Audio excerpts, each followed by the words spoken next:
Shalom, hi. I'm just doing another YouTube clip because I was listening this morning to the obviously re-recording of the Go CC interviewing Sophia Stewart, the real writer, author of The Matrix and Terminator, and just it just took me back, especially just her talking about the Matrix and how she was inspired by the Most High and the Bible to write the Matrix. But I just took me back to when I was like 13, and I think it was like, yeah, I just turned 13, and that day was my birthday, and obviously that time I was celebrating my birthday, and me and my old best friend at the time, we rented out the Matrix on DVD.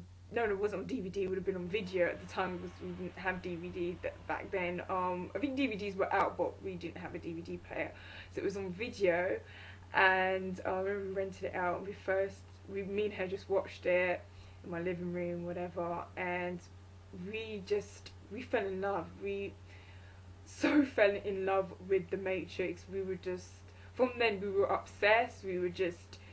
We just knew the Matrix. We watched it so much that we started reciting the Matrix.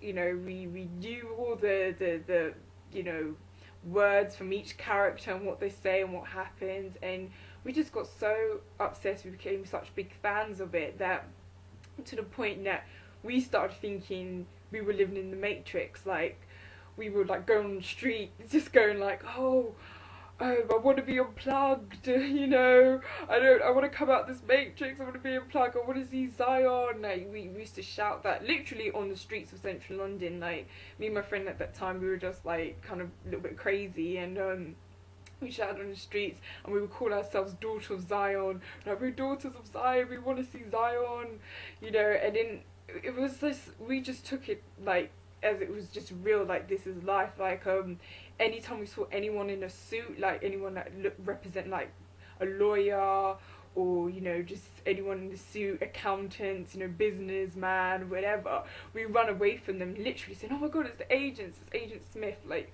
we would literally run away from these people, like in real life, and we can't make it obvious, and people be looking around like, what are these two girls doing? Like, just we'd be in the middle of like busy central London, and there's just two of us like, it's an agent, it's after us, no, like, we're waiting for Neo, we're waiting for the one, we want to be unplugged, Morpheus, save us. It was just, we're just being like really silly. I mean, we took it as like something kind of funny at the same time, but yet we took it as a bit serious at the same time.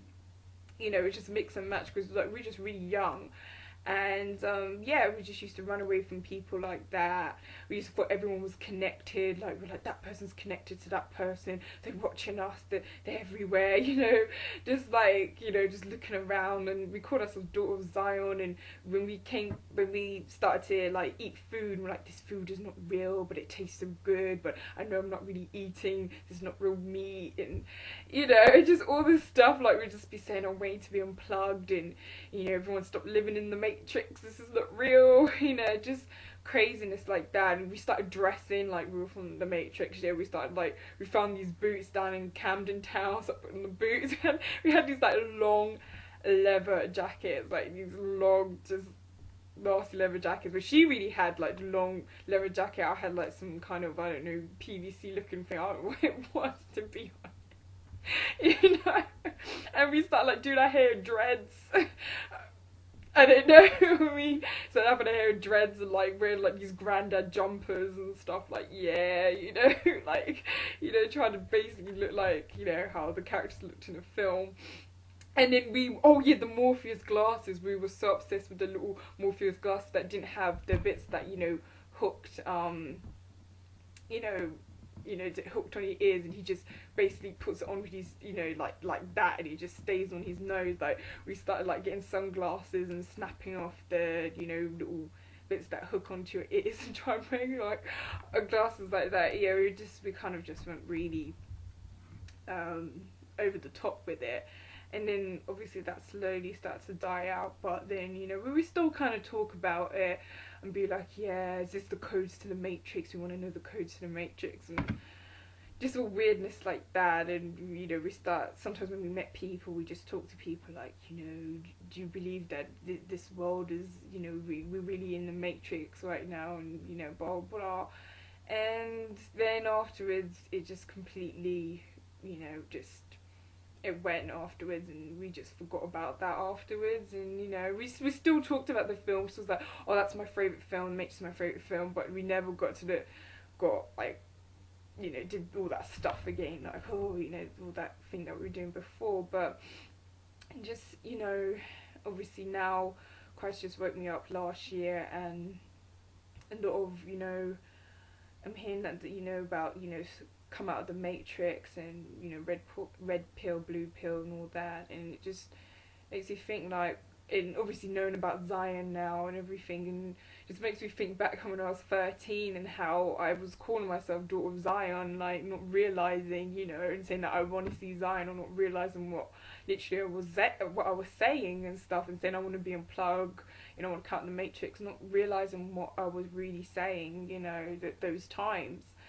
and stuff like that, and run away from these agent looking people, you know, like, you know, it's just, you know, I really didn't realise what I was actually saying, that was actually going to come, like, in a sense, true later on when Christ woke me up. It was like, wow, you know, all of that was like some sort of matrix, you know. I feel, you know, you kind of feel like you're unplugged or whatever, you know, I'm trying to say. But, yeah, it's just like, wow, and stuff like that. And speaking of agents, actually, I remember at that time, my kind of matrix phase, I remember actually, I was with this girl, I can't remember, I just met this girl, just random girl one time. We started talking, she was making like little badges and stuff, and just selling them, trying to make money. And we were just talking, and then this man that came in, like, you know, looked like an Agent Smith. He came with, like, you know, suitcase, tie, whatever, and shirt looked smart, had glasses, you know, someone that you probably think is really friendly, or he's very smart, like you probably would trust him. Like, people would be so ignorant to it. Oh, I really trust that man, he looks like he knows, you know, about business and whatever, you know, those sort of people. So yeah, he looked like a businessman, whatever. He came over and he started talking to the girl, saying, oh, I like your badges or whatever. And he wouldn't look at me. I remember he kept on ignoring me. She was introducing herself. She was talking to him, saying, my name is, I can't even remember the girl's name. And she said my name. He just looked at me and he was like, like that and everything. And he wouldn't shake my hand. She shook her hand. So I kind of pulled my hand out for him to shake it, but he didn't. And then afterwards, you know, he looked at me, and he basically just, I remember this really shocked me, and that's when I started to think, he said, he just looked at me and said that he said he was a worshipper of Satan, that he worships the devil. And I'm not joking, he flat out said that to me. And I just looked at him like, oh my word, like, and, you know, the girl said, oh, you don't look it. He's like, well, I have the tattoo, you know, 666 at the, like, somewhere on his back or whatever, and stuff like that. And I was just like, and I just said to him, well, my mom brought me up on, you know, believing in God and, you know, Christ and stuff.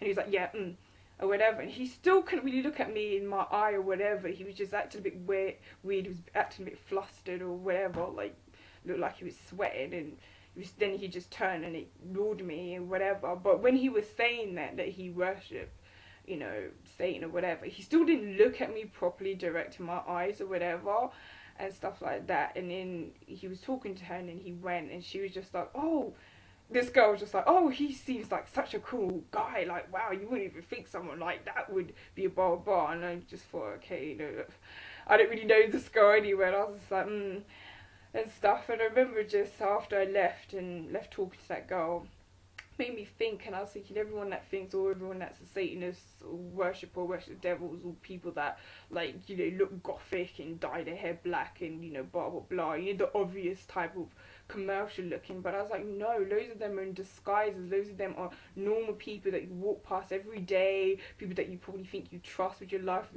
your banker, your lawyer, your, you know, accountant. And I was really young at this time, like, how old was I? I don't know if I was like 17 or something. Was I 17? I probably was like, yeah, I was around like that age, 17.